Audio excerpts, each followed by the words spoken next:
안녕하세요. 오늘도 사연살롱을 찾아주셔서 감사합니다. 서울 사는 70대 할머니예요. 20세 꽃다운 나이에 쫓겨나듯 지방에서 서울로 처음 상경했었죠. 제일 처음 서울역에 도착하여 뭔가 이국적인 서울역 건물에 우리나라 아닌 것 같은 느낌을 받고 고층 빌딩 층수 세어보며 뒤로 자빠졌던 게 바로 엊그제일 같은데 벌써 50년이라니. 내가 그만큼 나이를 먹어서 70살이 되었다는 게 믿어지지 않아요. 인생사 일장춘몽이라더니 꿈 한 번 꾸고 일어나니 머리가 다 새어버리고 얼굴이 주름으로 다 쪼그라들어 버린 것 같아요. 허무하지만 70평생 살아보니 그냥 그게 인생인 것 같아요. 누구한테 쫓기듯 똥줄 타가며 진짜 열심히 살아온 과정. 그게 내 인생의 전부였죠. 요즘은 다시 솔로로 돌아온 제 딸과 소녀딸 아이의 재롱을 보며 3대 모녀가 함께 알콩달콩 사는 게 낙이랍니다. 맞아요. 전 딸이 태어나자마자 거의 강제 이혼했고 제 딸은 똥수강 갔던 딸의 세댁으로부터 제가 구출해왔어요. 제가 이혼하여 외동딸을 홀로 길러온 것까지 담다니 참으로 마음 아프지만 딸은 엄마의 인생을 담나봐요. 그래도 자기 새끼는 무엇과도 바꿀 수 없는 인생의 보물이잖아요.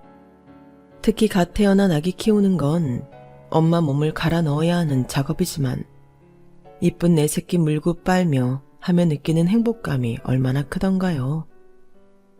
그런데 요즘 세댁들은 아이를 잘 안 낳으려 한다네요. 대한민국 신생아 출생률이 0.65명까지 떨어졌다죠. 우리 땐 잘 살든 못 살든 7, 8명씩 낳는 집도 허다했는데 그렇게 덮어놓고 낳는 건 좀 문제가 있겠지만 자식들 많이 낳았으면 좋겠어요. 제가 세상에서 가장 잘했다 싶은 일이 내 딸 낳은 거거든요. 이상 70세 아줌마의 출산 장려 연설이었습니다. 좀 꼰대 같고 오지랖 넓은 것 같나요? 여러분도 나이 들어보세요. 내가 70년간 살며 얻은 지혜를 마구마구 전파하고 싶은 마음이 들더라고요. 내 딸은 나 같은 시행착오 겪지 않게 하려고요. 하지만 안타깝게도 내 딸도 어마어마한 시행착오를 겪고 이혼을 하게 되었네요. 딸은 워낙 자존심 세고 독립적이어서 엄마인 저에게 안 좋은 모습을 절대 안 보이려는 경향이 강한 아이였어요. 그게 화근이었죠. 무려 4년간 엄마인 제가 반대했던 결혼을 하고는 절대 이혼하지 않으려 몸, 마음 다 버려가며 버텼으니까요. 불쌍한 내 새끼 생각하면 하염없이 눈물이 흐르네요.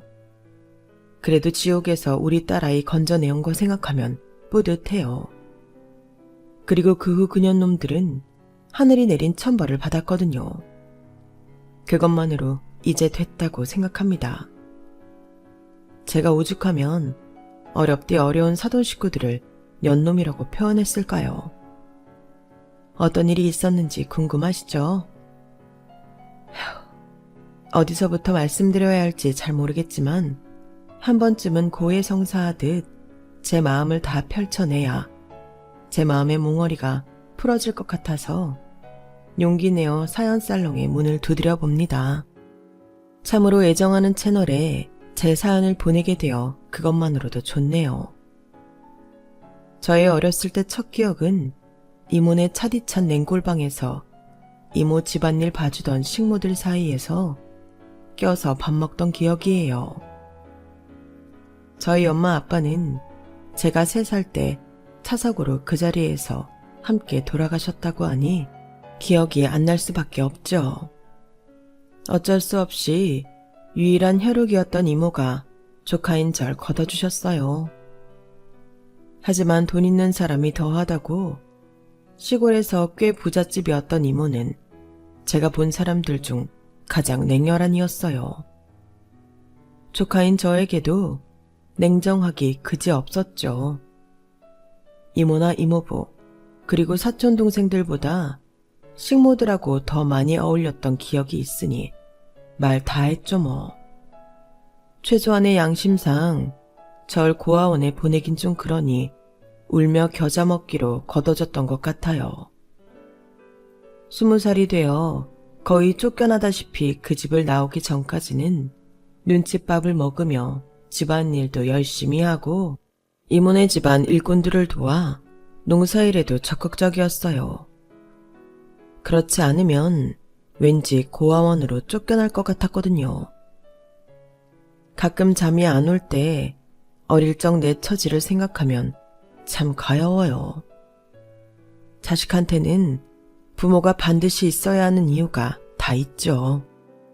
제가 살던 곳은 워낙 시골이어서 제가 중학교 1학년 때 다니던 중학교가 폐교되었어요. 다른 지역 어딘가의 학교와 통폐합되었다는데 걸어갈 수 없던 곳이었고 버스편도 마땅치 않았죠. 어린 맘에 어찌할 바를 모르고 발만 동동 구르고 있었는데 이모는 오히려 반가운 기색이더군요. 수련아 잘됐다. 이참에 학교 관두고 하루 종일 농사일이나 좀 더 도와라. 집에서 네 사촌동생들 뒷바라지도 더 해주고 말이야. 이모가 애미애비 이른 날 걷어서 지금껏 따순밥 먹고 생활하게 해줬으면 이모한테 보상을 좀 해줘야 할 거 아니냐. 어서 학교 때려쳐라. 전 억울했어요. 어렸지만 이모한테 따지고 싶었죠. 이모, 내가 이모네 집에서 따순밥을 언제 먹었어요? 맨날 쉬어 터진 밥 먹고 배탈 난 적이 한두 번이에요?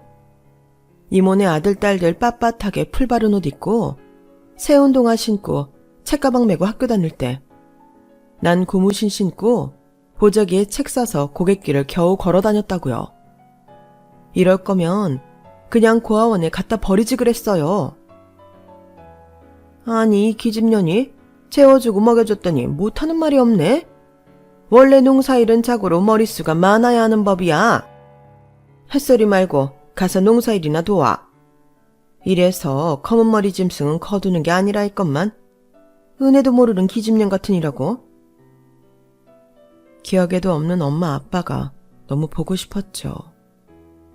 이모가 버렸는지 어쨌는지 엄마 아빠 사진 한 장 없던 전 흑백 TV 속에 나오던 드라마 주인공들 얼굴을 보고 우리 엄마 아빠를 대강 상상만 해봤죠. 나중에 내가 자식을 낳으면 엄마인 내가 끝까지 지켜줘야겠다는 다짐도 했었고요.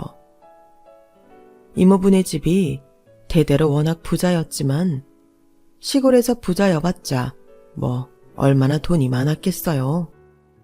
게다가 이모부가 한량의 노름꾼이었기에 몇십 년 도박해서 말아먹으니 이모네 가세는 점점 기울어만 갔죠.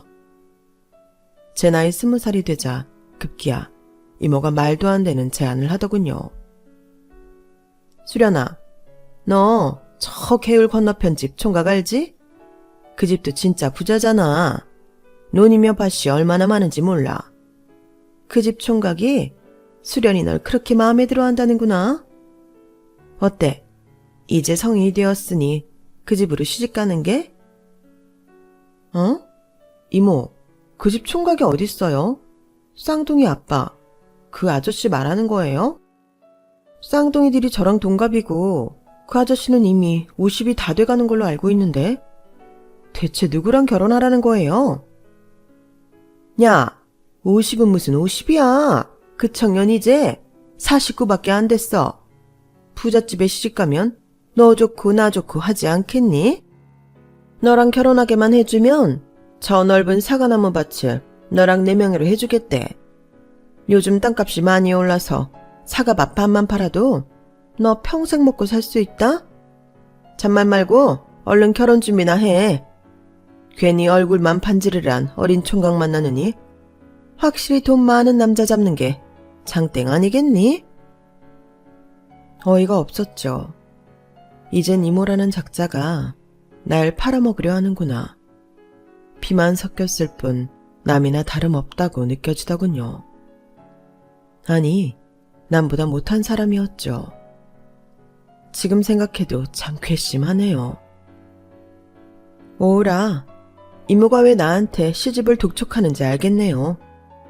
저 아저씨한테 날 팔아먹고 사과밭을 얻으려는 거군요. 이모, 진짜 내 이모 맞아요? 우리 엄마 동생 맞냐고요? 택도 없어요. 쌍둥이 아빠인 저 호래비한테 시집가라고 한 번만 더 권하면 이 집안을 다 엎어버릴 테니까 그런 줄 아세요. 야, 최수련. 이게 이모한테 눈을 희번뜩거리면서 못하는 말이 없네? 지금 네 이모부가 도박해서 이 집안 다 말아먹게 생긴 판국에 돈 좀 벌어보려니까 거절을 해? 가서 넌 이 집안 잡일이나 계속해라 그럼. 가치없는 년 같은 이라고. 그렇게 푸대접을 받으면서도 왜 이모 집을 나올 생각을 못했는지 모르겠어요. 그땐 너무 어리고 산골에 파묻혀 있다 보니 세상 물정을 너무 몰랐던 것 같아요. 하지만 그 거지 같던 속으를 나오게 된 결정적인 계기가 또 터졌죠. 이모 집 일을 봐주던 일꾼들과 식모들과 두루두루 친하게 지냈어요. 그런데 유독 남자 머슴 이천수, 여자 식모 김천래, 이 두 작자들과는 친해질래야 친해질 수가 없었죠. 마치 남매인 것 마냥 이름도 비슷한 이 두 사람은 나중에 알고 보니 주인인 우리 이모의 눈을 피해 사귀고 있던 사이였어요. 아주 부창부수로 절 노상 괴롭혔어요. 특히 김천래 그 사람이 항상 먼저 시비를 걸어왔어요. 야, 최수련이, 네가 이 집 마님 조카라고 의시되면 큰 오산이다. 넌 남보다 못한 존재라고. 고상한 척하지 말고 부엌 음식이며 설거지며 오늘은 네가 다 해라. 방 청소도 좀 하고 말이야. 오늘 마님 외출하셨으니 피곤해서 난 누워있을란다. 뭐? 넌 맨날 뭐가 그리 피곤하냐? 이 집에 식모로 들어왔으면 밥값을 해야지. 너, 이천수 저 머슴이랑 그렇고 그런 사이지? 내 애진작에 다 알아봤다. 일은 안 하고 둘이 몰래 물레방앗 안에 들어가는 거 한두 번 본 줄 알아? 우리 이모한테 쫓겨나지 않으려면 일 처리 확실히 해. 아니면 내가 확 다 불어버릴 테니 말이야. 너 지금 나한테 협박하는 거냐? 좋아. 반드시 후회하게 해주지. 응? 그로부터 일주일쯤 후, 안 그래도 다혈질인 이모가 난리를 치는 사건이 발생했어요. 이모의 폐물암이 통째로 없어진 거죠. 이모는 절 제일 먼저 소환하더군요. 야, 수련이 너. 김천래가 네가 폐물암 훔쳐가는 걸 두 눈으로 똑똑히 봤다는데? 너 그거 어디다 뒀어? 그 속에 보석이 얼마치 있는 줄이나 알아? 이 썩을 년. 이모가 지금껏 키워주는 애를 웬 수로 갚어? 당장 내놔! 이모, 난 폐물암이 어디 있는지도 모른다고요. 저 천래가 일도 안 하고 맨날 저놈이랑 붙어먹길래 이모한테 다 불어버린다고 했더니 날 골탕 먹이라고 거짓부렁하는 거예요. 이모는 남의 말을 믿어요?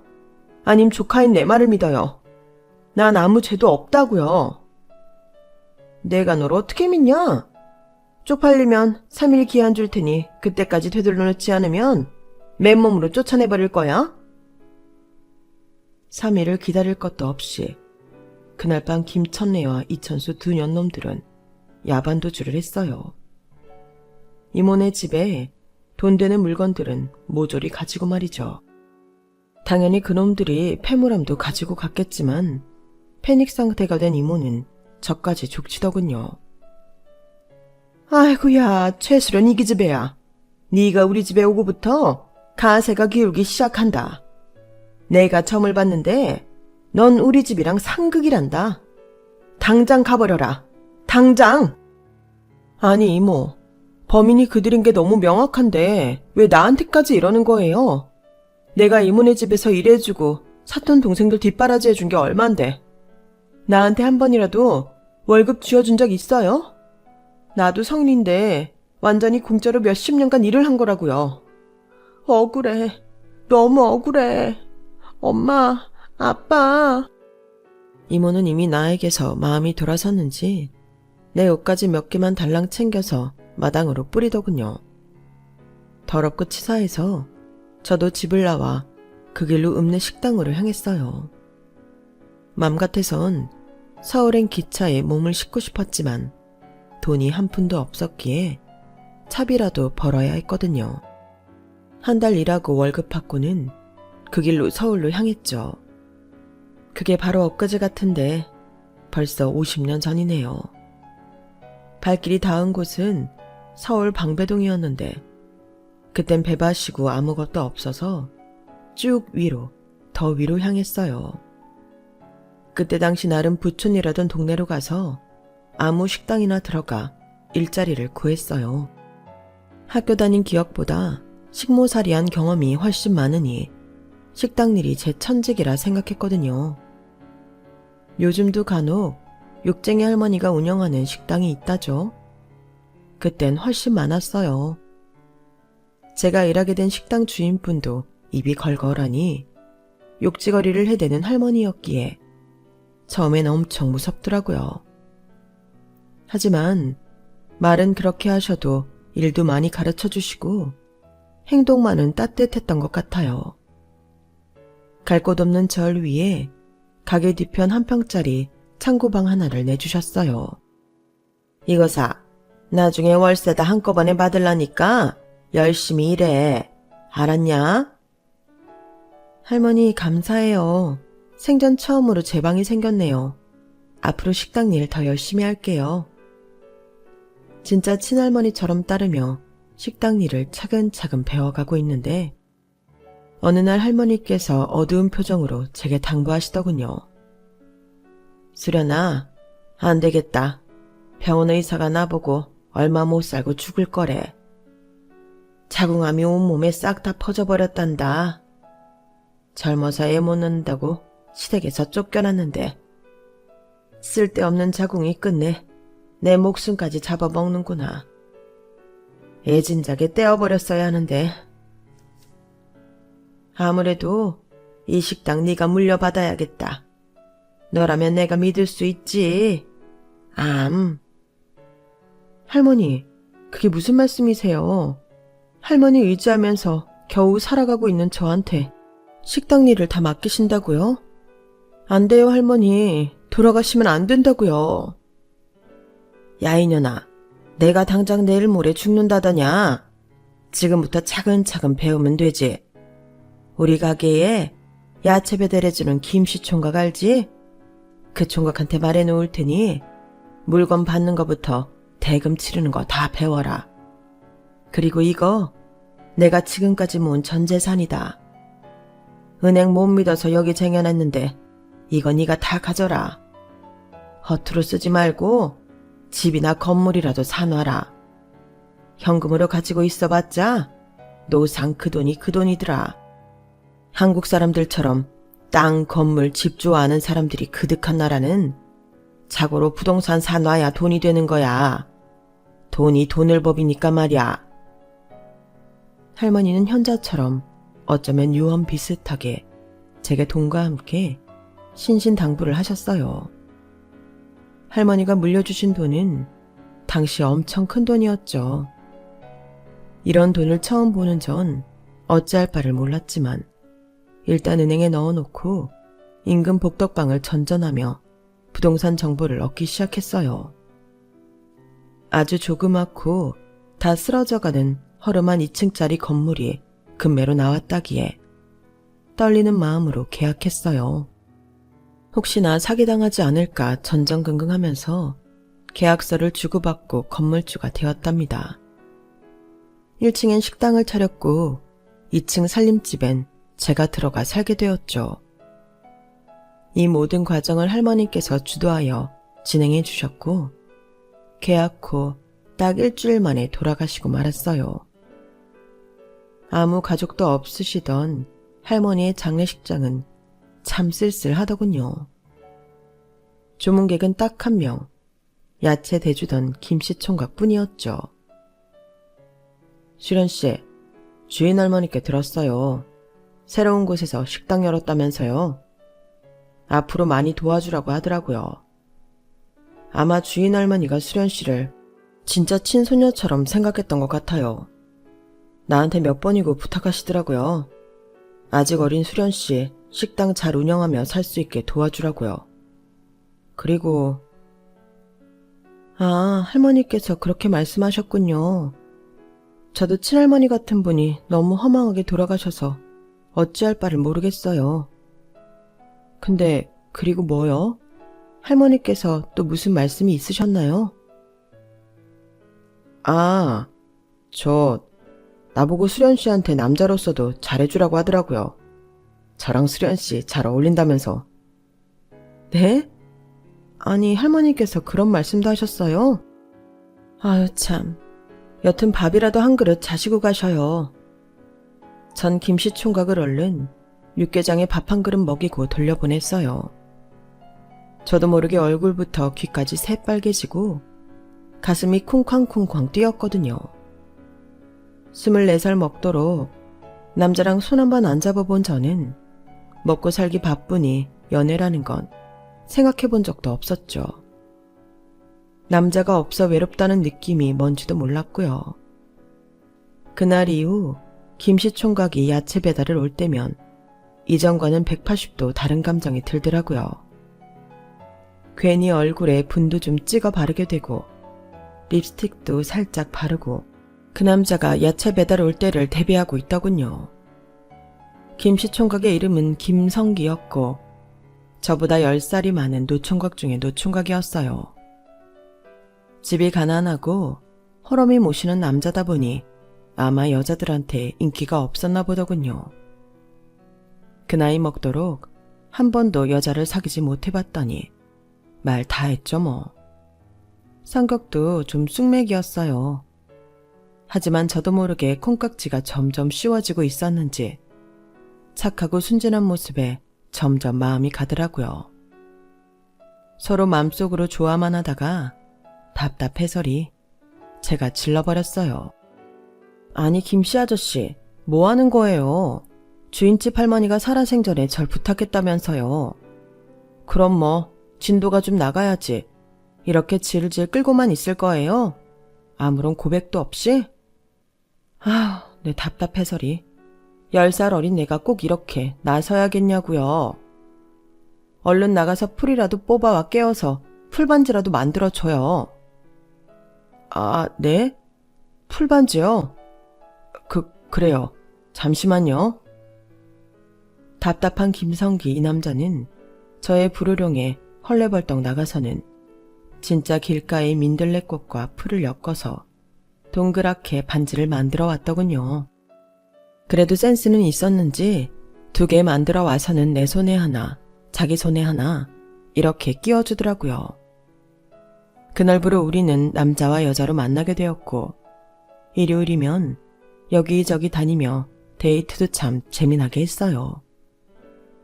지금 생각하면 그때가 제 인생의 황금기가 아니었나 싶어요.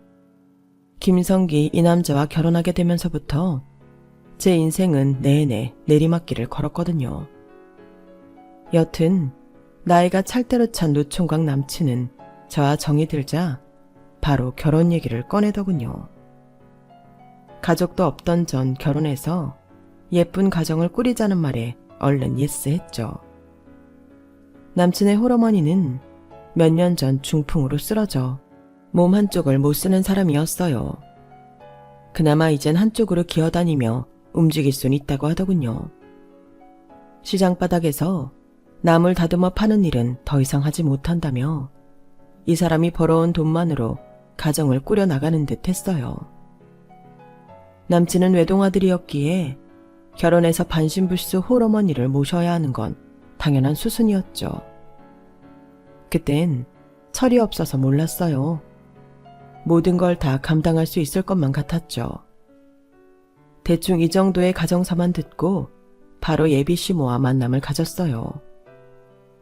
남친은 자기 엄마가 몸은 불편하지만 자상하고 인자하신 분이라고 설명했고 철석같이 믿었지만 실제로 만난 예비시모는 이빨 빠진 호랑이 같더군요. 네가 며느리로 들어온다고? 엉덩이 한번 보자. 어디 떡두꺼비 같은 아들 숨풍숨풍 낳을 수 있는 여잔지 아닌지 보게. 우리 성기가 무려 4대 독자고 내가 남편 돌아가시고 몸은 이렇게 됐지만 우리 가문이 종갓집이라 제사도 꼬박꼬박 지내야 한다. 각오는 돼 있겠지? 아참, 그리고 제일 중요한 게 돈이야. 우리 집 기둥뿌리를 뽑아가려면 나한테 그만큼 보상을 해줘야지. 한 달에 얼마씩 꼬박꼬박 내놔라. 그때 당시 7급 공무원 월급이 23만 원 할 때였는데 25만 원이면 꼬박꼬박 매달 한 사람치 월급만큼 달라는 얘기였어요. 전 이내 정신을 차리고는 초반에 못을 박아야 한다고 생각했죠. 어머님, 초면에 돈 얘기부터 꺼내셔서 조금 당황스럽네요. 그럼 아예 딱 정하고 가시죠. 어머님이 몸이 안 좋으시니 제가 사는 건물 2층에서 함께 사셔야 할 테고 생활비는 어차피 저희가 부담해야 할 테니 용돈 정도만 드릴게요. 25만 원은 너무 부담스러워서 안 되겠네요.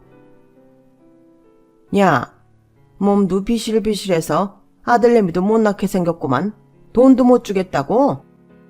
남의 집 기둥뿌리 뽑아갈 거면 돈이라도 제대로 내놓고 가. 너, 내가 중풍 걸려 병신됐다고 무시하는 거냐?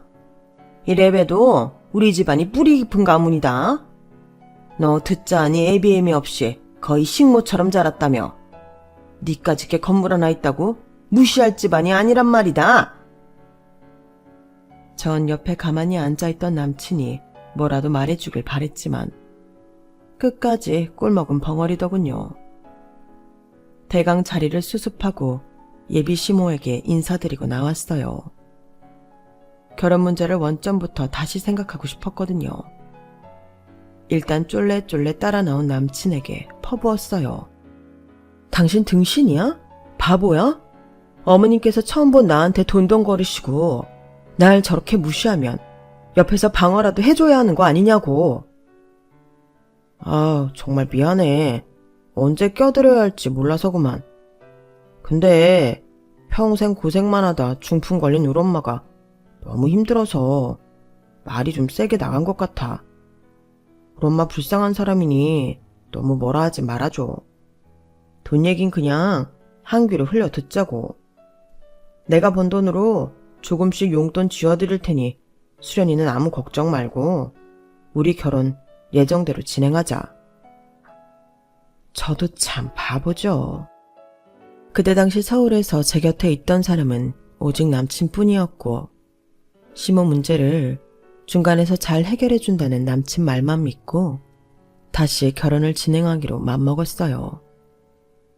이 남자랑 헤어지고 다시 혼자 되는 게 너무 무서웠거든요. 평생 그래왔던 것처럼 뭐든지 제가 열심히만 하면 다 헤쳐나갈 수 있을 거라 생각했어요. 큰 오산이었죠. 우린 시에서 운영하는 값싼 예식장에서 결혼식을 올렸어요. 그래도 신혼여행은 좀 근사한 데로 가고 싶어서 그때 당시 굉장히 인기 있던 부곡 하와이로 갔었죠. 몇 년 전에 부곡 하와이가 폐업했다는 소식을 들으니 마음이 이상하더라고요. 여튼 신혼여행에서 돌아와 시모와 함께 결혼 생활을 하면서부터 지옥의 문이 열리기 시작합니다. 종갓집의 4대 독자 집안이었기에 시모는 하루에도 수십 번씩 빨리 아들 낳으라는 말을 계속 해대더군요. 듣기 좋은 말도 한두 번인데 아직 임신도 안 한 제게 아들 출산을 강요하다니 미칠 노릇이었죠.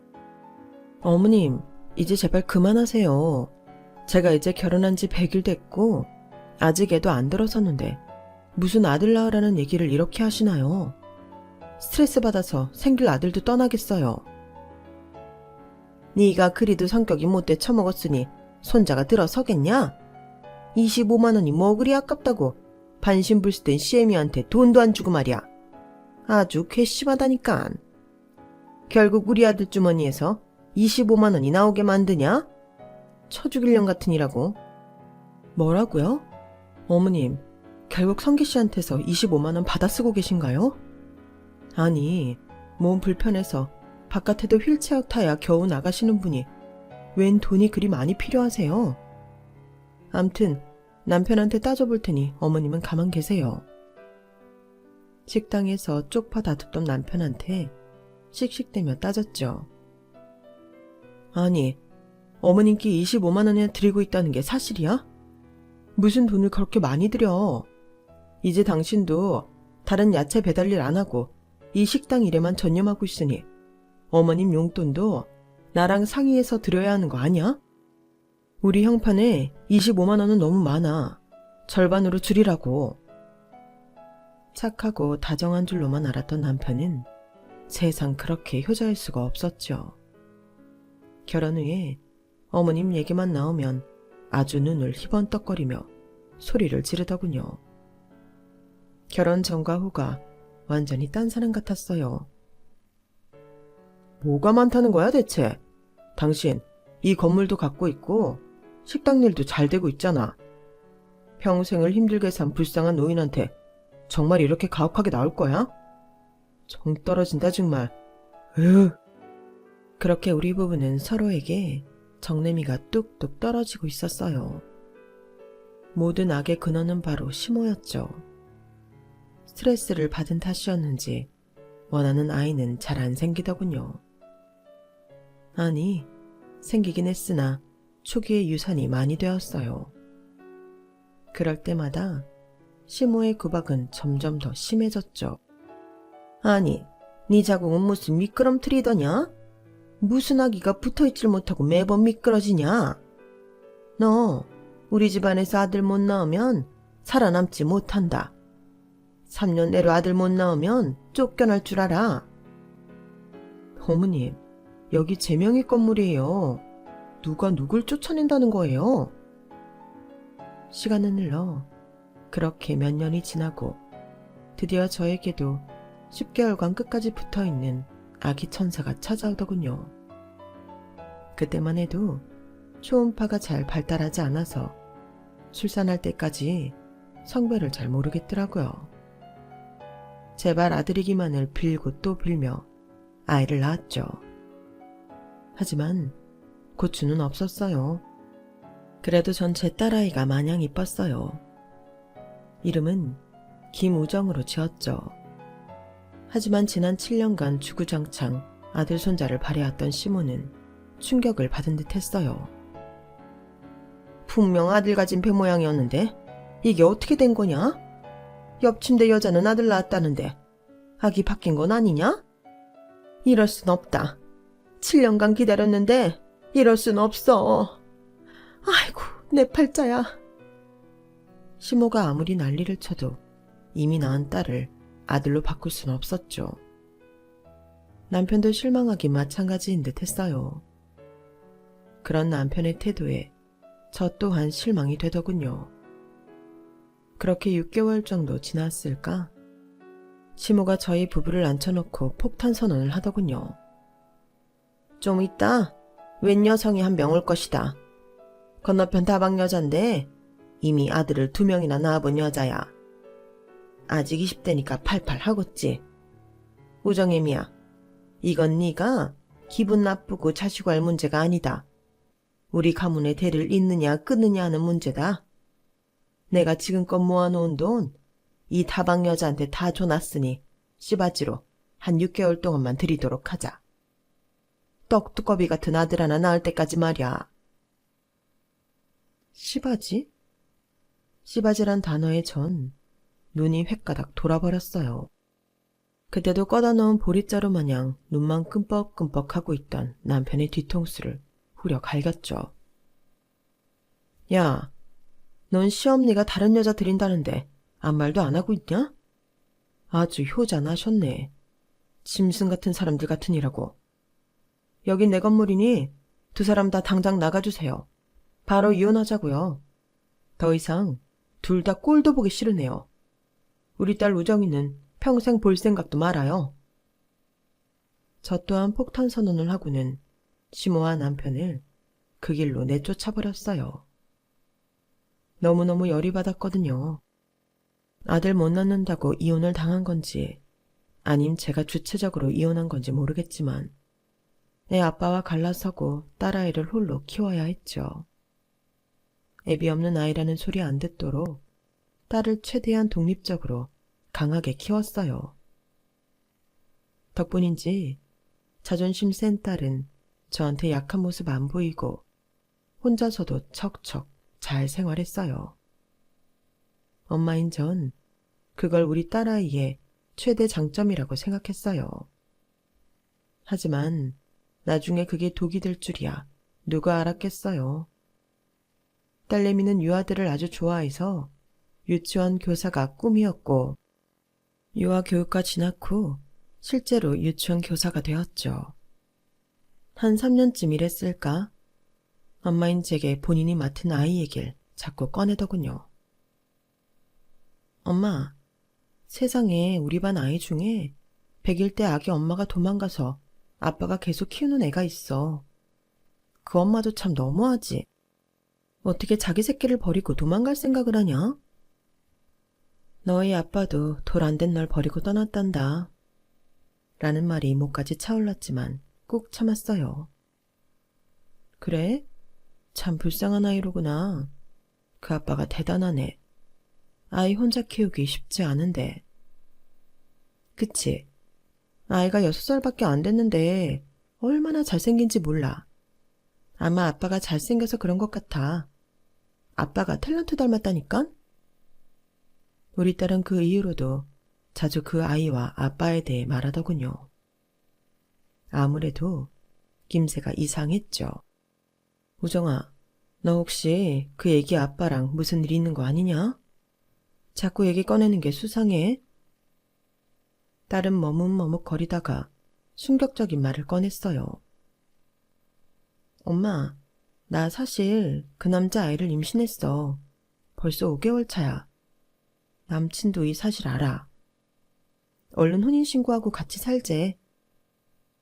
남편과 이혼 후 딸아이를 홀로 키우며 25년간을 평탄하게만 지내고 있었는데 완전히 총 맞은 느낌이었어요.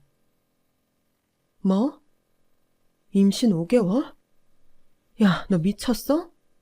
내가 널 애 딸린 호래비한테 시집 보내려고 그렇게 귀하게 키운 줄 알아? 엄마를 말려 죽일 작정이야? 안 돼. 절대 안 돼. 전 울며불며 적극 반대했지만 당장 딸아이의 배는 점점 불러왔고 제 마음은 급해졌어요. 울며 겨자 먹기로 사위라는 작자는 꼴도 보기 싫으니 대충 한번 보고는 결혼을 승낙했죠. 정신 차려보니 상견례 당일이더군요. 그래도 사도는 어려운 법이니 최대한 옷차림에 예의를 갖추고 나갔어요. 약간 긴장된 마음으로 레스토랑에 앉아있는데 저 멀리서 사돈으로 추정되는 남녀가 다가오더군요. 그런데 왠지 낯이 익었어요. 점점 가까이 오자 45년 전 그날이 기억나더군요. 바로 내게 도둑 누명을 뒤집어 씌우고 도망간 이모네 식모와 머슴 커플이었어요. 야, 김천내 이천수, 니네가 여기 웬일이야? 꼴에 서울로 상경했더냐? 내가 너희 두 사기꾼 놈들 때문에 이모네에서 쫓겨나고 얼마나 어렵게 살아왔는지 알아? 끼리끼리 만난다더니 둘이 결혼은 했나 보지? 재수 없으니까 썩 꺼져. 지금 우리 딸내미 사돈들 만나야 하는 중요한 자리니까. 그런데 분위기가 이상했어요. 아뿔싸. 바로 이 왼수 같은 사람들이 바로 저의 사돈이었던 거죠. 사위도 당황해서 얼른 상황 정리를 하더군요. 어머님, 저희 부모님을 이미 아시나 봐요. 성함까지 다 아시네요. 우정이가 임신까지 한 마당에 옛날 일 다 잊으시고 상견례 자리는 대강 마무리 짓죠. 고상한 척 있던 김천래는 역시나 무식하게 말을 하더군요. 아니 사부인, 우리 아들이 첫 번째 부인이 애 낳고 도망가서 그렇지? 그거 아니면 흠잡을 데 없이 훌륭한 사익감이니 복받은 줄 아시오. 우리가 당신 이모네 집에서 나와서 다른 지역에 땅을 사고 농사 짓다가 개발 보상금 받고 평창동에 대저택 짓고 이사 왔수다. 옛날 그 비천했던 신분이 아니라오. 평창동 사모님 됐으니 말 함부로 하지 마시고. 이미 우리 딸아이가 임신까지 한 마당에 더 이상 분탕질 하고 싶진 않더군요. 자존심 세고 독립적인 아이이기에 어떤 환경에서도 잘 살 거라 믿었죠. 게다가 사돈댁들이 우리 이모네 집에서 훔쳐간 돈으로 어쨌든 평창동 대저택 짓고 그곳에서 함께 생활한다니 차라리 다행이다 싶었어요. 쌍수 들고 반대하고픈 결혼이었지만 꾹꾹 눌러 참고 결혼을 진행시켰어요. 딸아이는 만삭이 되어서야 결혼식을 올릴 수 있었죠. 딸내미 말로는 착한 사위라 하니 배다른 아들내미 하나 있는 호랍이었지만 믿었어요. 적어도 저와는 다른 결혼 생활을 하길 바랬죠. 평창동 대저택에서 아이 낳고 시부모들과 합가하며 살던 우리 딸은 점점 말라만 갔어요. 300평 규모의 거대한 집에 방만 5개, 화장실 4개라는 소리를 듣고 집 청소하기 너무 힘들어서 살이 빠졌나 싶었죠. 54kg의 보기 좋은 몸매였던 우리 딸은 결혼생활 급기야 39kg의 좀비 같은 몸매가 되어버렸어요. 우정아, 너 왜 이렇게 살이 빠진 거야? 대체 무슨 일이야? 시댁살이가 힘드니? 시부모들이 구박해? 무슨 병이라도 걸린 거 아냐? 당장 병원 가보자. 아니야, 엄마. 병원 가봤는데 그냥 좀 무리해서 그렇다네. 암 같은 거 안 걸렸대. 우리 딸내미 키우느라 그런 것 같아. 시댁 어른들 잘해주시니 걱정 마세요. 언제 한번 너희 신혼집 내가 한번 찾아가마. 사돈들 선물 사들고 갈 테니 걱정하지 마. 우리 딸 사는 걸 내 눈으로 좀 봐야겠어. 아니에요, 엄마. 뭐하러 그 먼 곳까지 와. 차 없으면 올라오기도 힘든 언덕에 있는 집이야.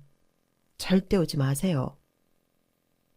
친정엄마인 제가 딸내미 집에 한번 간다고 할 때마다 극구 만류하더군요. 그렇게 몇 년이 지났을까? 어느 날부터 딸과 연락이 안 되더라고요. 사위도 제 전화를 받지 않았어요. 전 딸이 사는 평창동 주소를 갖고 찾아갔죠. 배를 눌렀더니 딸의 다급한 목소리가 들리더군요. 엄마, 여기까지 뭐하러 왔어요? 다시는 찾아오지 마세요. 얼른 돌아가세요.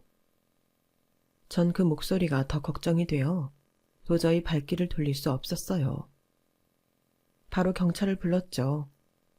경찰 얼굴이 인터폰에 비추니 그제서야 열어주더군요. 경찰과 함께 딸 집에 쳐들어갔죠. 평창동 대저택이라는 그 집 안에는 웬 미싱 수십 대가 돌아가고 있었어요. 완전히 공사판이 따로 없었죠. 북적이던 사람들만 10명.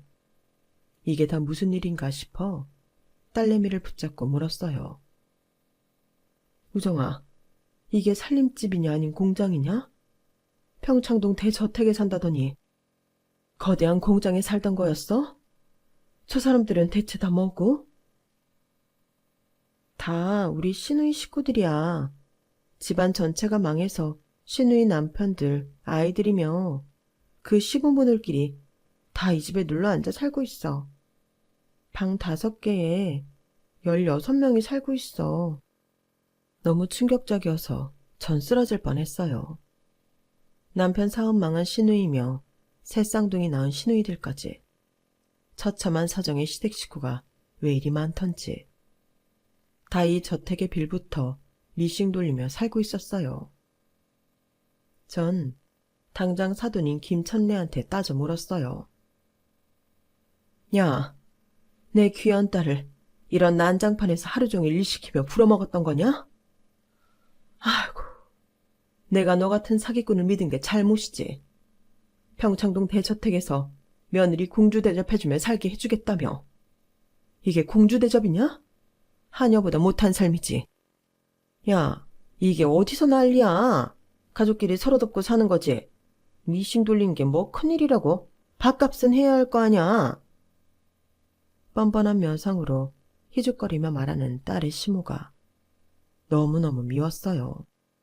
내가 기물파손죄로 경찰한테 끌려가는 일이 있더라도 여기 미싱 다 부셔버리고 가야 속이 시원하겠다.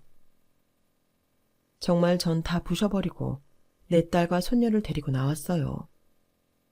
사돈 식구들은 헐크 같던 제 모습이 좀 무서웠는지 보상하라 어쩌라 하는 말은 없더군요. 저희 집으로 돌아와 딸을 붙잡고 울부짖으며 힐책했어요. 우정아, 대체 왜 그런 시궁창에 살면서 엄마한테 말 한마디 안 했어? 왜? 엄마한테 좋은 모습만 보이고 싶었지. 엄마가 반대하는 결혼했으니 보란 듯이 끝까지 잘 살고 싶었어. 미안해 엄마. 다 내 잘못이야. 이게 왜 네 잘못이야? 얼른 이혼 절차 마무리 짓고 우리 3대 모녀가 모여 행복하게 살자꾸나. 내가 70평생 살아보니 인생 뭐 별거 없더라. 다른 사람이 뭐라 하든 내가 행복하면 그만인 거야. 그렇게 우리 딸은 외동딸 하나 가진 이혼 여인 저와 똑같은 팔자를 지니게 되었어요. 하지만 딸만큼은 평생 재혼하지 않는 저와는 다르게 좋은 남자 만나서 다시금 행복한 가정 꾸리기를 간절히 바라고 있습니다. 이제 딸과 저는 모든 비밀 다 털어놓는 둘도 없는 친구가 되었어요. 식당 일 하여 벌만큼 벌어놓은 저는 손녀딸을 주도적으로 맡아 키워주고 있고 딸은 다시 유치원 교사가 되어 일하고 있죠. 우리 손녀딸 자랑 한번 해보자면 아직 7살밖에 안 됐는데 한자 8급 시험 본다고 열심히 공부하고 있는 게 너무 기특하답니다. 이 아이를 돌보는 것이 요즘 제 삶의 낙이죠. 아까도 말했듯이 인생 뭐 별거 있나요? 이렇게 소소한 행복을 느끼며 살아가는 게 전부죠. 이젠 산전수전 다 겪었으니 어떤 일이 닥쳐도 놀라지 않을 것 같네요. 이 글을 듣는 여러분께는 그저 행복한 일들만 가득하길 기원해 드리겠습니다. 여러분, 사연 댓글에 응원과 현명한 조언 부탁드려요. 좋아요와 구독은 저에게 큰 힘이 됩니다. 오늘도 좋은 일 가득하세요.